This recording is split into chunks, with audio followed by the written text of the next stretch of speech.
नाम Subhash Jangra, people's party of India democratic में हरियाणा का प्रदेशाध्यक्ष हूँ। हाल ही में सरकार ने एचपीएससी के द्वारा एचसीएस भर्ती किए हैं। मैं हरियाणा की जनता का ध्यान इस भर्ती की तरफ दिलाना चाहता हूँ। इस भर्ती में क्या क्या खेल हुए हैं वो आप लोगों के सामने रखना चाहता हूँ। बात करें 15/4 और 16/4 की। 15/4 और 16/4 संविधान के अनुच्छेद ये कहते हैं कि जिसकी जितनी जनसंख्या है उसके हिसाब से उन वर्गों की हिस्सेदारी होनी चाहिए। परंतु सरकार ने क्या किया, 156 की बजाय उन्होंने 61 पदों पर भर्ती किया। क्या पहला सवाल ये बनता है कि क्या 61 आदमी 156 सीटों का काम चला पाएंगे? दूसरी बात ये है कि ईडब्ल्यूएस का जो कोटा है वो हरियाणा में 10% का है। तो अगर हम 61 की बात करें तो उसमें 6 ईडब्ल्यूएस का कोटा है और उनको 6 का 6 पूरा मिल गया। बहुत अच्छी बात है।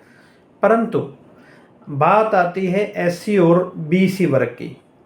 अब एससी वर्ग की अगर हम सीटें देखें तो 12 बनती है, परंतु सरकार ने ऐसा नहीं किया और उसने उनको 6 पोस्टें ही 6 ही पद उनके भरे, जबकि 12 पोस्टें उनको मिलनी चाहिए थी। ऐसा ही बीसी के साथ किया।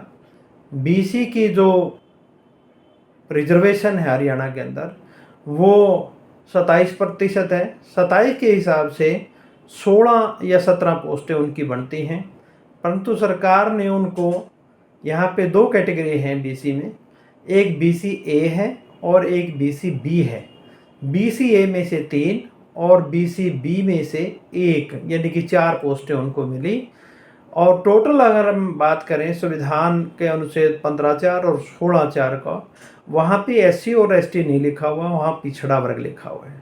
टोटल पिछड़ा वर्ग को 10 सीटें मिली, जबकि उनकी सीटें लगभग 30 होनी चाहिए थी, यानी कि 20 सीटें सरकार एससी और बीसी की खा गई। अब मोटी मोटी बात करें कि ये जातीय जनगणना क्यों नहीं हो पा रही, जबकि 1948 का एक्ट है, जनगणना एक्ट, तो उसके तहत पूरे देश में जनगणना होनी चाहिए, परंतु सरकार नहीं करवा रही। एससी की जनगणना होती है, एसटी की जनगणना होती है, पर जब ओबीसी की बारी आती है तो उनकी जनगणना नहीं करती। तो इस तरह के खेल जो मैं आपके सामने रख रहा हूँ, इस तरह के खेल होते हैं। तो इस वजह से जो संवैधानिक हिस्सेदारी है वो नहीं मिल पाते। अब 1931 की जनगणना के अनुसार पूरे देश के अंदर हम बात करें तो जो पिछड़ा वर्ग है वो 52% का है, जबकि अभी बिहार में जातीय जनगणना हुई, वहाँ ओबीसी की अगर हम जनगणना देखें तो वो 64% है। ऐसे ही अगर हम एससी की जातीय जनगणना देखें तो वो लगभग 19% है और 1% एसटी की जनगणना है। तो अगर हम बात करते हैं तो अगर इन तीनों वर्गों को मिला लेते हैं तो ये लगभग 85% के पूरे देश के अंदर बनते हैं। परंतु ओबीसी की जो जातीय जनगणना सरकार इसलिए नहीं करवा पा रही क्योंकि उसके पीछे जितने भी हक और अधिकार हैं ये सामान्य जो लोग हैं वो इसी तरीके से लंबे टाइम से खा रहे हैं। ऐसे ही कांग्रेस बैकवर्ड क्लास के लोगों की जो हिस्सेदारी थी वो खा रही थी। लंबे टाइम से बैकलॉग रखा जा रहा था और बैकलॉग को सामान्य वर्ग में कन्वर्ट करके उसके बाद जो संवैधानिक हिस्सेदारी ओबीसी की खा लेते थे।